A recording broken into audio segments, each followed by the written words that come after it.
All right, everyone. Today we're going to be doing a review of Black Widow. All right, let's talk about it.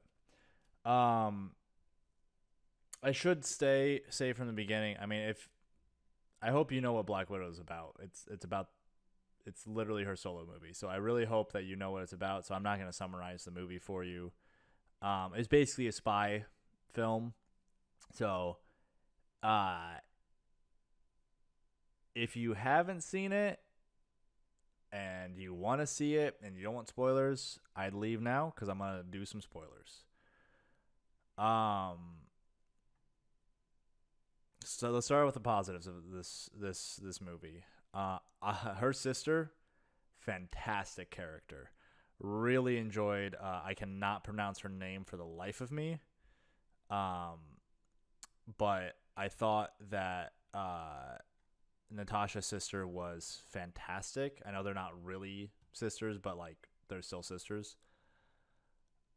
I'm excited to see where she comes up to and what's changed about her in the last I think it's a couple years um between the events of this movie and the current timeline, cuz she's definitely coming up. That's definitely been set up, and I'm kind of excited to see more of her, honestly. Um, the story and plot itself is very basic. I honestly, after leaving the movie, I remember talking with my fiance and being like, I think this actually would have been better as like a 6 episode Disney Plus show. Um, like the plot is very very simple. It's a spy action film, but the biggest problem is that they have way too many characters that they're introducing for the first time. I mean, there's like her sister, her father, her mother, her parents. They're the fake Russian spy family, but they're still kind of a family. The villain, all of the most of the characters are new, first time we've seen them.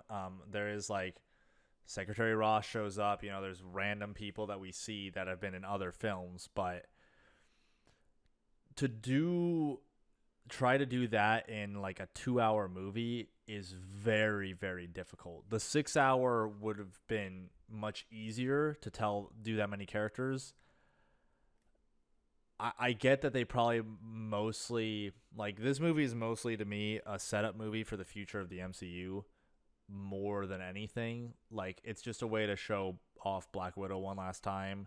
Well, Natasha Romanoff Black Widow, um, and set up things for the future because the story doesn't really. I mean, it can't change anything that's already happened, and we already know what's happened to her and things that have gone into the past this point.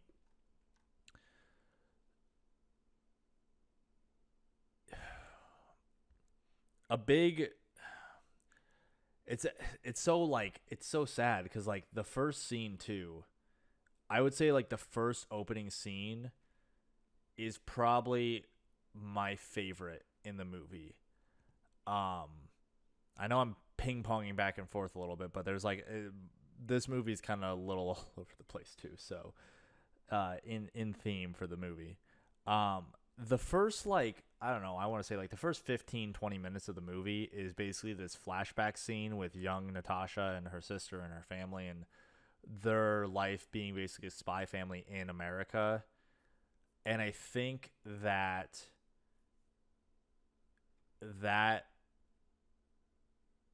that sequence is fantastic. It gives us a lot of backstory and a lot of like these like emotional context moments to see. And this is why I think it'd be better as a Disney Plus, because with the 6 hours, the episodes, you could have bounced back and forth to that a lot. And you could have been telling the story of the past while telling the story of the present. as well as just giving more screen time to characters as we're getting introduced to them. Um, I thought that the main villain, Drakov, I think is his name. How you pronounce it? I might be wrong. I'm not good with Russian names. Um, he's definitely creepy. The actor who played him definitely did a really good job of making me feel very uncomfortable. Uh it's I thought that part specifically was very like he has a scene with her together, and them talking to each other was actually like another part that I really really thought shined in the movie.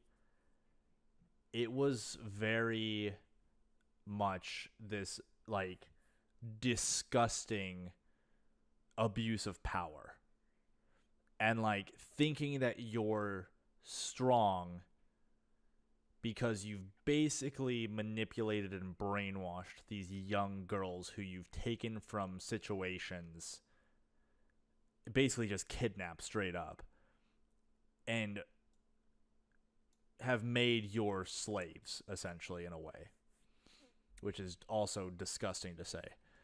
Uh but it definitely made me not like him.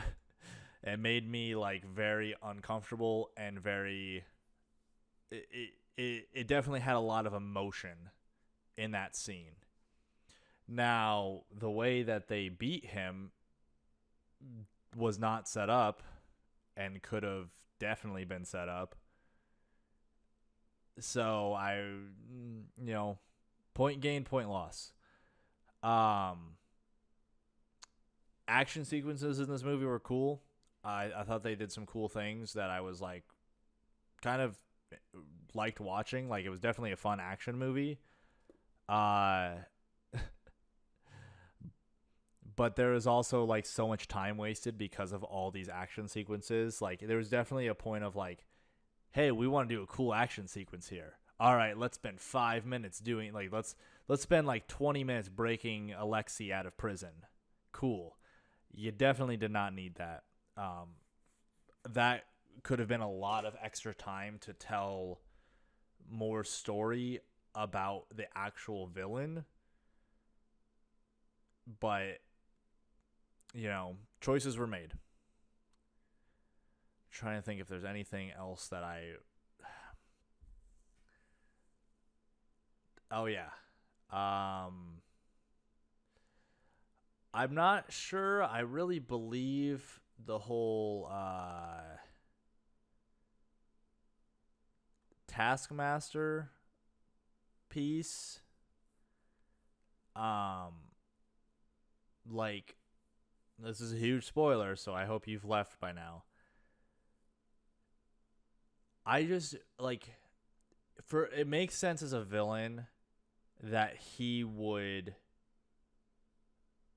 use his own daughter like that. I get that. That's not my problem. My problem is this little girl was basically blown up by Natasha.